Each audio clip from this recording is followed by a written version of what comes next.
Assalamualaikum warahmatullahi wabarakatuh.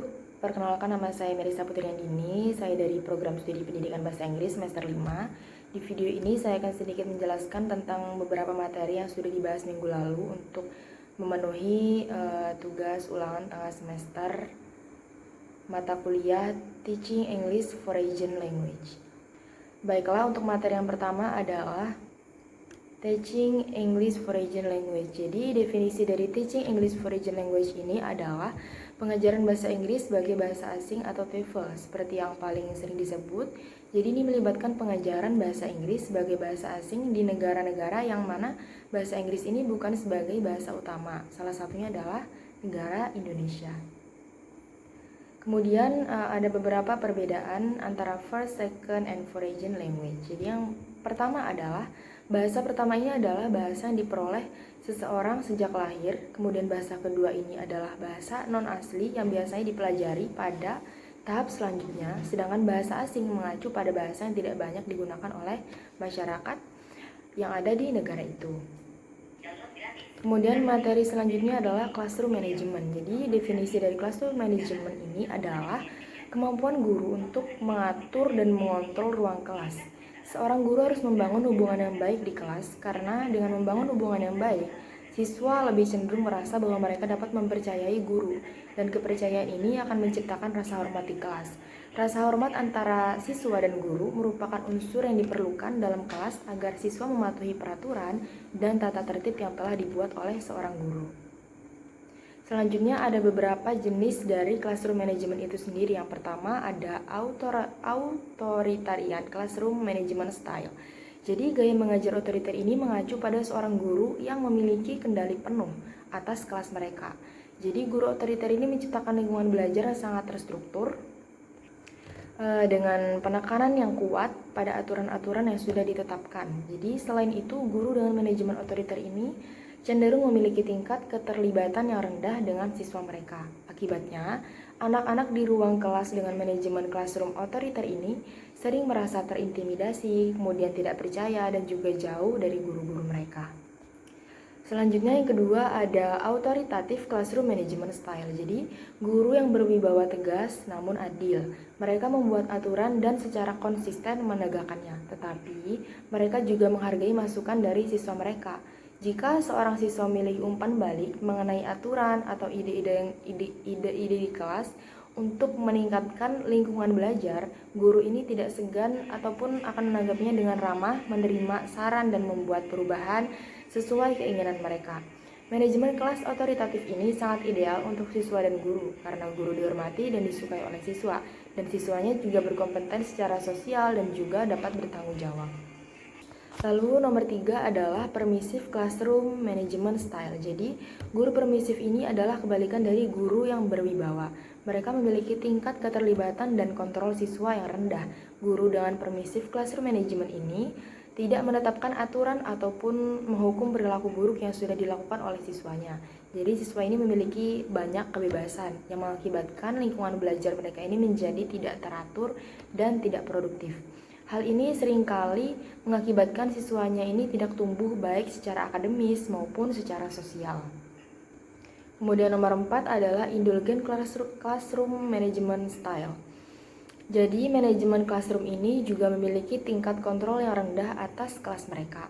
Guru dengan manajemen classroom seperti ini sering beranggapan bahwa ruang kelas yang sangat terstruktur ini dapat menghambat pertumbuhan pribadi siswa, sehingga mereka memberikan kesempatan kepada siswanya untuk bebas berekspresi dan membuat keputusannya sendiri yang mengakibatkan para siswa memiliki terlalu banyak kebebasan.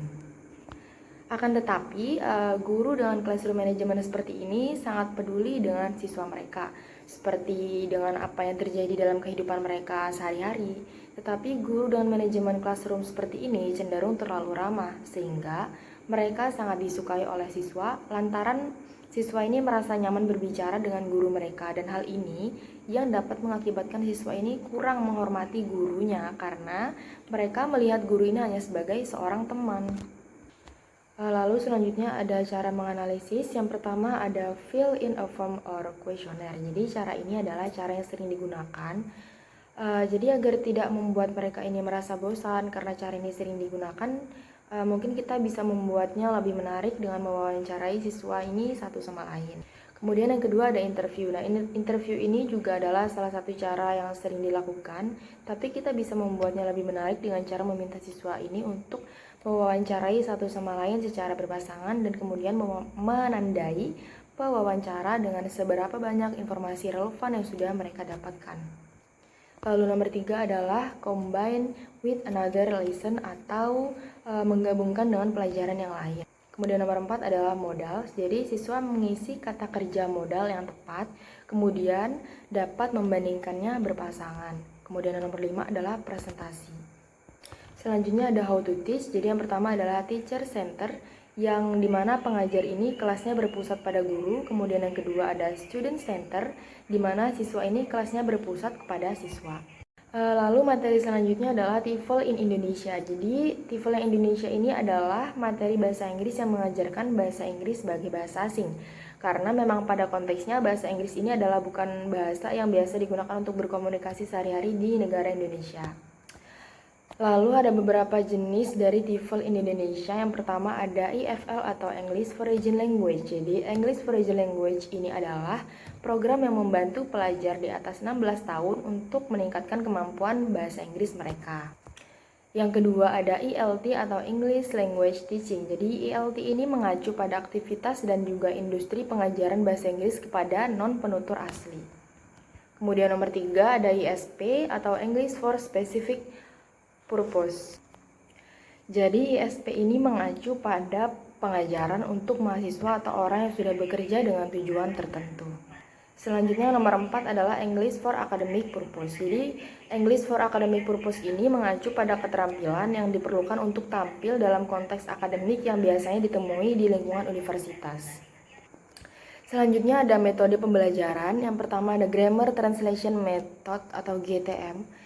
Jadi Grammar Translation Method ini adalah sebuah metode mengajar yang biasa digunakan untuk mengajarkan grammar dengan karakteristik utama yang fokus pada translation atau penerjemahan dan menghafalkan bentuk-bentuk kata kerja ketika mengajar. Guru biasanya menjelaskan materi dengan menggunakan bahasa lokal. Lalu selanjutnya yang kedua ada Total Physical Response atau TPR. Jadi respon fisik total atau TPR adalah cara pengajaran bahasa di mana guru ini menyajikan objek bahasa sebagai instruksi dan siswa ini harus melakukan persis apa yang guru katakan kepada mereka. Selanjutnya nomor 3 ada The Silent Way. Jadi Silent Way ini menggunakan keheningan sebagai alat pengajaran agar mendorong siswa ini untuk lebih mandiri dan menemukan bahasa target untuk diri mereka sendiri. Kemudian nomor 4 ada Audiolingual Method. Jadi Audiolingual Method adalah salah satu metode dalam pengajaran bahasa asing yang menekankan pada pemahaman mendengarkan, berbicara, membaca, dan juga menulis. Jadi metode ini merupakan langkah besar dalam metodologi pengajaran bahasa yang ditujukan untuk kompetensi komunikatif dalam pembelajaran bahasa. Tetapi dalam metode lingual audio tidak fokus pada pengajaran kosakata. Siswa dibangun untuk mempraktikkan penggunaan tata bahasa secara spontan, bentuk bahasa dan pola yang belum pernah mereka dengar sebelumnya. Materi selanjutnya adalah Teaching English as Foreign Language for Children and Adults. Jadi di sini definisi dari Teaching English as Foreign Language for Children and Adults adalah pelajar dewasa dan pelajar muda di lingkungan TOEFL. Pelajar dewasa adalah pelajar yang berusia di atas 18 tahun yang mengikuti kursus bahasa Inggris. Sedangkan pelajar muda adalah seorang siswa yang berusia 18 tahun. Kemudian ada beberapa perbedaan. Yang pertama adalah otonomi. Jadi otonomi ini adalah kapasitas untuk membuat keputusan yang tidak bisa diganggu-gugat. Untuk pelajar yang sudah dewasa, kita bisa mengajarkan mereka cara mandiri dengan memberikan kesempatan kepada mereka untuk mengatur diri mereka sendiri. Sedangkan untuk pelajar muda atau yang masih berusia di bawah 18 tahun, kita harus memberikan instruksi yang jelas, kemudian memantau dan menangani secara efektif dari setiap masalah pengelolaan kelas. Selanjutnya ada attention span atau rentang perhatian. Jadi rentang perhatian pelajar dewasa dan anak-anak ini sudah pasti berbeda. Anak kecil biasanya tidak fokus di tugas yang sama selama lebih dari beberapa menit. Dan semakin bertambahnya usia, semakin lama pula mereka bisa konsentrasi. Jadi kita harus menyesuaikan pelajaran yang kita berikan kepada mereka dan usahakan dibuat semenarik mungkin. Kemudian yang ketiga ada learning atau pengajaran. Jadi perbedaan lain antara mengajar orang dewasa dan pembelajar muda adalah dalam hal belajar. Kemudian selanjutnya ada pentingnya bermain atau the importance of play. Jadi aktivitas bermain merupakan bagian penting dari pembelajaran anak karena mereka belajar segala sesuatu tentang lingkungan mereka yang berhubungan dengan dunia ataupun orang lain ini melalui bermain. Selanjutnya ada anxiety atau kecemasan. Jadi biasanya orang dewasa ini lebih gugup ketika disuruh maju di depan kelas daripada anak-anak yang masih muda. Jadi pelajar yang masih muda ini justru biasanya mereka nggak takut dan mau mencoba apa aja selama mereka menganggap hal itu adalah hal yang menyenangkan. Kemudian ada motivasi dan yang terakhir adalah pengalaman hidup atau life experience. Tentu saja perbedaan yang paling menonjol adalah life experience karena sudah pasti pengalaman pelajaran berusia muda dan dewasa sangatlah berbeda. Selanjutnya ada how to teach it atau cara mengajarkan kepada anak-anak. Yang pertama ada pemilihan konten yang cermat, lalu yang kedua menggunakan lagu dan flashcard, yang ketiga mengajari dengan cara praktek, lalu yang keempat menggunakan gerakan dan aktivitas, yang kelima mengatur dan mempertahankan momentumnya, yang keenam waspada tentang perhatian mereka yang pendek, yang ketujuh jangan terlalu mengkoreksi, kemudian kedelapan minat dan ketertarikan, lalu 9 menciptakan hubungan yang kuat, dan yang ke-10 bekerja secara kreatif dengan kurikulum. Kemudian untuk orang dewasa yang pertama adalah jangan menyamakan kemampuan bahasa dengan kecerdasan, lalu yang kedua memahami gaya belajar mereka, yang ketiga mengajarkan idiom dan juga bahasa kasual, yang keempat menggunakan aktivitas yang sesuai dengan usia mereka, yang kelima aplikasi dan contoh kehidupan yang nyata, yang keenam memberikan umpan balik yang detail dan mendorong. Kemudian ada beberapa kelebihan. Yang pertama ada akademik, kemudian untuk menambah wawasan, kemudian yang ketiga mengembangkan kemampuan diri, lalu yang keempat lebih mudah memahami teknologi, yang kelima informasi, yang keenam itu adalah mempermudah untuk berkomunikasi dengan orang lain.